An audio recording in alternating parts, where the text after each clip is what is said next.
नमस्कार, न्यूज यापा में आपका स्वागत है। क्या वेद प्रकाश सोलंकी आगामी मंत्रिमंडल विस्तार में मंत्री बनेंगे?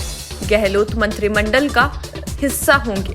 हम आपको समझाते हैं कि वो कौन कौन से फैक्टर हैं जिनकी वजह से वेद प्रकाश सोलंकी मंत्री बन सकते हैं।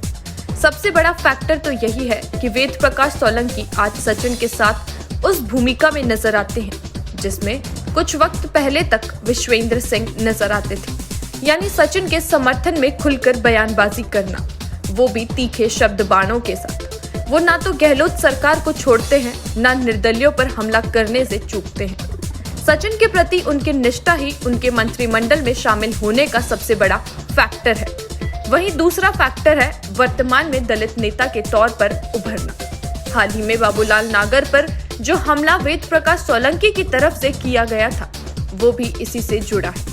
वर्तमान में जो दलित नेता खुलकर बोल रहा है वो वेद प्रकाश सोलंकी है और वो गहलोत पर SC/ST की अनदेखी का आरोप भी लगा चुके हैं। ऐसे में अगर उनको मंत्रिमंडल में जगह नहीं दी गई तो इसे SC/ST वोट बैंक से जोड़कर देखेंगे, जिसे कांग्रेस का कोर वोट बैंक कहा जाता है, और इसका नुकसान कांग्रेस नहीं झेल पाएगी। अब बात तीसरे फैक्टर की करते हैं। तीसरा फैक्टर है 2018 से पहले वेद प्रकाश सोलंकी अशोक गहलोत को अपना आका मानते थे।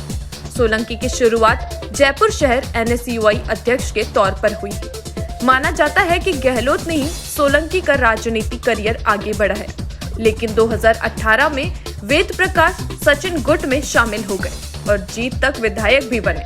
उनके टिकट में सचिन की बड़ी भूमिका रही, जबकि 2013 के चुनाव में उनका टिकट काट दिया गया था और 2008 में वो चुनाव जीत नहीं पाए थे। अब गहलोत उन्हें मंत्रिमंडल में शामिल कर फिर से अपने गुट में शामिल कर सकते हैं। अब बात करते हैं कि वेद प्रकाश सोलंकी के मंत्री बनने के बीच में रोड़े क्या हैं।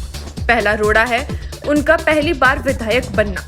आलाकमान का ही फैसला था कि पहली बार के जीते विधायक को मंत्री पद नहीं दिया जाए। वेद प्रकाश इस वजह से पिछड़ सकते हैं। वहीं दूसरा रोड़ा है वेद प्रकाश का हद से ज्यादा हमलावर होना और तीखे बयान देना, जबकि आलाकमान कह चुका है कि किसी को बयानबाजी नहीं करनी है। और तीसरा रोड़ा होगा बाबूलाल नागर, क्योंकि वेद प्रकाश सोलंकी और बाबूलाल नागर लगभग एक ही इलाके से आते हैं। दोनों की राजनीति को गहलोत ने शुरू किया, लेकिन नागर की निष्ठा कभी गहलोत से दूर नहीं हुई और वेद प्रकाश ने पाला बदल लिया। दोनों एक ही जाति से आते हैं और दलित वोट बैंक पर पकड़ जमाना जानते हैं। ऐसे में गहलोत नागर को मंत्री बना वेद प्रकाश की राजनीति पर विराम लगाने की रणनीति भी बना सकते हैं। अब वेद प्रकाश मंत्री बनेंगे या नहीं, ये फैसला मुख्यमंत्री को करना है। Bureau report, news यापा।